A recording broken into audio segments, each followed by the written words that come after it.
के लिए देखिए स्टेप वाइज होता है ना, जिस तरह सीढ़ी चढ़नी होती है पहली दूसरी तीसरी, तो इसी तरह पहले हमें इलेक्शन कमीशन में दरखास्तें देनी थी, फिर इलेक्शन ट्रिब्यूनल्स, फिर इस जो हाई कोर्ट से उसके बाद ही सुप्रीम कोर्ट आता है। तो हमारी कोशिश होगी कि 5 साल खत्म होने से पहले पहले इस धांधले का जो है वो रिजल्ट आ जाए और हमारे चीफ जस्टिस साहब के पास सुओ मोटो एक्शन लेने का पूरा इख्तियार है। और जो पाकिस्तान में जो इलेक्शन हुआ है 8 फरवरी का, इसका क्रेडिट भी हमारी सुप्रीम कोर्ट को जाता है, उनकी वजह से ये इलेक्शन 8 फरवरी को हुआ है। तो मैं समझती हूँ कि इसके फेयरनेस पे और जो ये फ्री नहीं हुए इसको भी अगर ठीक करने का कोई क्रेडिट लेने का टाइम है तो वो हमारे चीफ जस्टिस। इलेक्शन वाले दिन आप रात तक जीती हुई थी, सुबह जो है वो पता चला कि आप हार चुकी हैं और सबूत भी यहाँ पर पेश किए गए हैं। उन सबूतों को इलेक्शन कमीशन में आपने जमा करवा दिया, वहाँ से क्या सुनवाई हुई? 8 फरवरी को जिस अवाम ने वोट डाला था उन्होंने तो मुझे डाला था, लेकिन 9 फरवरी को जो इलेक्शन आरओ के ऑफिस में जब रिजल्ट बने तो पता नहीं वहाँ पे कौन से लोग थे जो आके सुबह नया वोट डाल के चले गए कि रात तक 78,000 वोट्स के साथ मैं जीत रही थी और 9 फरवरी को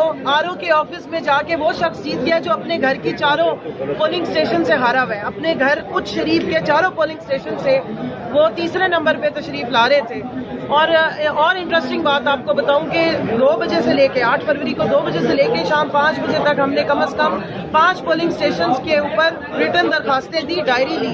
तो 11 फरवरी को बुला के मुझे आरओ साहब ने बताया कि उन 5 में से मैं जीत गई हूँ। अगर मुझे पता होता कि आरओ साहब ने धांधली ज़्यादा इलेक्शंस में से रिजल्ट इस तरह बदलना तो मैं 294 जितने थे ना पोलिंग स्टेशन सब पे एक एप्लीकेशन आरओ साहब। कहाँ जाएगा अगर दीगर पार्टियों के साथ मिलकर हुकूमत बनाने का फैसला किया जाता है? देखिए दीगर पार्टियां जो बंदर बांट हो रही है उनके पास, जिस तरह हमारे अवाम के दिए हुए वोटों की बंदर बांट की गई है, इसी तरह हमारी सीटों की बंदर बांट की जा रही है। और इस तरह की जो हुकूमत होती है उसको ना आप सियासी हुकूमत कहते हैं ना जमहूरी हुकूमत कहते हैं, इसको आप सिविल डिक्टेटरशिप कहते हैं। और इतनी बदतरीन धांधली पाकिस्तान की 75 साल हिस्ट्री में नहीं हुई है।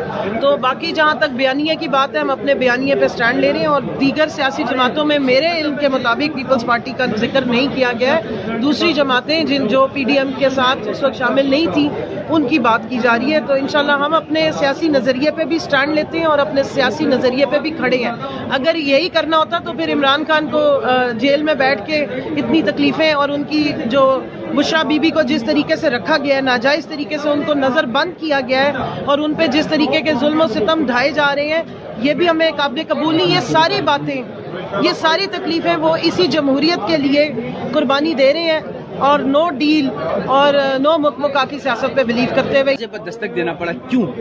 देखिए फजलुर रहमान साहब को डीजल हमने नहीं कहा था, ख्वाजा आसिफ साहब ने कहा था और डीजल के जो ठेके थे वो अभी तक मौजूद हैं। तो आप ज़रा अपना एक तो वो करेक्ट करें कि वो ख्वाजा आसिफ साहब को आदत है मुख्तलिफ लोगों को इस किस्म के टाइटल देने की। जहाँ तक दरवाजे पे दस्तक देने की बात है, दरवाजे पे दस्तक नहीं दी है। मौलाना साहब से पूछेंगे उनका बयानिया कैसे चेंज हुआ है। अब वो कहते हैं कि हमारी दिमाग की लड़ाई थी, जिस्म की लड़ाई नहीं थी और आज वो धांधली का शोर मचा रहे हैं। तो मौलाना साहब जो प्रोटेस्ट करना चाहते हैं उसके हवाले से उन्होंने बात की है। अभी हमारी ना उनसे कोई मुज़ाकरात हुए हैं और ना मुझे लगता है कि आगे हो सकते हैं। अच्छा, आपकी हुकूमत गिराने के हवाले से मौलाना फजल रहमान साहब ने जो इंटरव्यू दिया है गुज़िश्ता रोज़ समा टीवी को, उसमें कहा कि जनरल बाजवा और जनरल फैज़ हमीद ने गिराया था। फैज़ हमीद के साथ तो पीटीआई के बड़े अच्छे ताल्लुकात थे। देखिए मैं उनके बयानिया की तर्जुमानी तो नहीं कर सकती, मैं तो फैक्ट्स पे बात करूंगी। फजलुर रहमान साहब 16 महीने हलवा खाते रहे हुकूमत का और वो पीडीएम के रुए रवां थे। मेन इंजन जो है वो पीडीएम की ट्रेन 12-13 जो डब्बों की ट्रेन थी उसके इंजन तो मौलाना फजलुर रहमान साहब थे। आज उनका ज़मीर कैसे जाग गया, आज वो हकाइक क्यों सामने लेकर आ गए? और अगर इस बयानिए को ज़हन में रखा जाए तो साइफर केस में फिर इमरान खान को 10 साल या 14 साल की सज़ा नहीं बनती है, फिर सज़ाएं कहीं और बनती हैं। और जहाँ तक मामलात सही होने की बात है तो खान साहब ने हमेशा नज़रिए की सियासत भी की और नज़रिए की हुकूमत भी की। वो बाय बुक्स चलते हैं, कॉन्स्टिट्यूशन की पाबंदी करते हैं और अपनी जो हदूद व क़यूद थी उसके बीच में रह के ऑपरेट करते रहे हैं। तो जो बयानिया हमारा था वो हम आज भी उस पर स्टैंड करते हैं और जो फैक्ट्स थे साइफर केस से रिलेटेड भी और वोट ऑफ नो कॉन्फिडेंस के वो ओपन है, हमने सब ने वो बयानात दिए हुए हैं। आज 10 महीने हम लोग सारे ज़ेर अताब रहे और फजलुर रहमान साहब कल या परसों आके कह रहे हैं कि 9 मई का बयानिया दफन हो गया। बयानिया बनाने वाले भी यही थे और अब दफनाने वाले भी यही हैं। हम तो पहले भी इन्ना लिल्लाहि व इन्ना इलैहि राजिऊन पढ़ रहे थे क्योंकि जमहूरियत का जनाजा निकालने में पीडीएम का जितना बड़ा हाथ है और जितने ये शरीके जुर्म है उतना कोई और नहीं। जो एक तरफ धांधली के जो है वो सबूत इस वक्त दिखाना चाह रहे हैं और इंटरनेशनल मीडिया और नेशनल मीडिया को दिखाए जा रहे हैं, तो क्या उम्मीदें आपको बसता हैं? अगर कानून इंसाफ की बात की जाए, सुप्रीम कोर्ट का रुख किया गया, बाकी कोर्ट्स का रुख किया गया, इलेक्शन कमीशन का रुख किया गया, वहाँ से कुछ नहीं मिला, अब क्या ये धांधली के सबूत दिखाने से आपको क्या फायदा मिलेगा? देखिए, मुझे अपने ना काजी साहब जो सुप्रीम कोर्ट के हमारे चीफ जस्टिस हैं उनसे बड़ी उम्मीद है। अगर एक पार्टी के इंट्रा पार्टी इलेक्शंस की डिस्क्रिपेंसीज पे उन्होंने इतने बड़े फैसले ले लिए कि पाकिस्तान की सबसे बड़ी पार्टी का बल्ला ही छीन लिया और वो कलअदम करार दे के उन्हें हुक्म दिया कि दोबारा इलेक्शन कराएं, तो 25 करोड़ अवाम के इतने बड़े फैसले को काजी साहब कैसे आंखें बंद करके जाने देंगे? तो मुझे उनसे बहुत उम्मीद है कि सुप्रीम कोर्ट हमारी जो है वो तहफ़्फ़ुज़ करेगी, वोटों का भी तहफ़्फ़ुज़ करेगी। इलेक्शन के इतने बड़े बड़े धांधलों के ऊपर मुझे पूरा यकीन है कि हमारे काजी साहब जो हमारे चीफ जस्टिस साहब वो पूरा पहरा देंगे, क्योंकि अवाम बेकरार है। ये जमहूरियत के साथ मजाक है। आज इंटरनेशनली आप देखें तो पाकिस्तान को एक अथॉरिटेरियन रजीम के तौर पे उन्होंने डिक्लेयर कर दिया है। डेमोक्रेटिक जो इंडेक्स था उसमें 13 दर्जे पाकिस्तान नीचे आ गया। तो आप अगर जमहूरियत के नाम पे आमरीत का यहाँ पर तमाशा लगाएंगे और अगर इतनी बड़ी बड़े धांधले होंगे, इतनी बड़ी बड़ी डिस्क्रिपेंसीज होंगी, तो सुप्रीम कोर्ट आंखें बंद नहीं करेगी।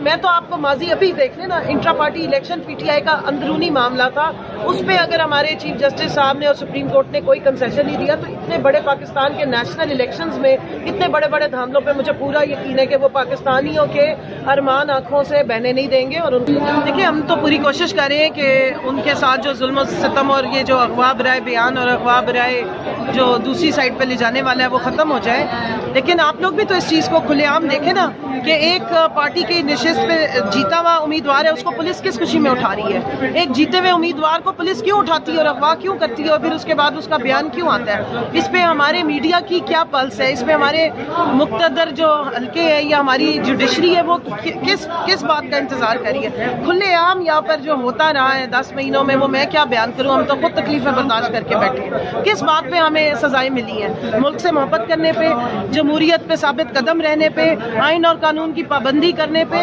या अपने नजरिए पे डट के खड़े होने पे? अगर इसी बात पे हमें सजाएं मिलती रही हैं तो ठीक है, हम तो इस बात पे खुश हैं कि हमने ये तकलीफें काटी हैं। लेकिन मैं आप सबसे सवाल करती हूँ कि खुलेआम आप देख रहे हैं कि एक बंदा जीता और उसको गिरफ्तार कर लिया जाता है। कौन सा आइन पाकिस्तान का कहता है कि एक बंदा जीते तो उसको गिरफ्तार कर लो और उसके बाद वो पार्टी बदल ले? मुझे बताएं कि वो जो किंग मेकर थे, वजीर आजम बनाने वाले, वो अपने जहाज समेत तो अब सियासी दुनिया से ही रहलत फरमा गए हैं। कितने लोगों को उन्होंने जुल्म तशद्दुद के बाद पटके पहनाए थे, आज क्या हुआ? तो जबर का मौसम जो है ना वो बदल ही जाता है। Thank you very much. अच्छा।